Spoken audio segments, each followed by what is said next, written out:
එයා ආවට පස්සේ මගේ ලෝකය සම්පූර්ණයෙන්ම වෙනස් වුණා.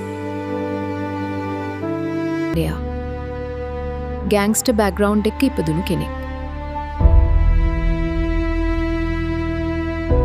එයාගේ තාත්තාව නැති වෙද්දී ඔහුට ඉතුරු වුණේ රවුඩී 100කට වැඩි පිරිසක්.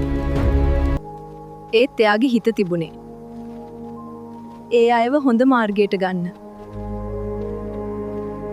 ඒ නිසා ඔහු අපේ ගමට ආවා.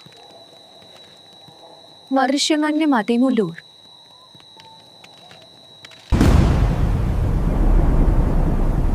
අපි බය වෙලා හිටියේ අපේ ඉඩම් අහිමි වෙයි කියලා.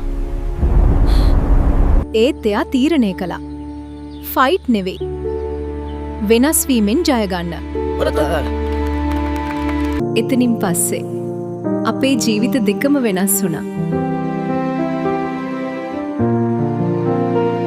එයා මට ඉගැන්වුවේ වයලන්ස් වෙනුවට පීස් තෝරන්න. විඩියෝ ලින්ක් එක ෆර්ස්ට් කමෙන්ට් එකෙන් බලන්න.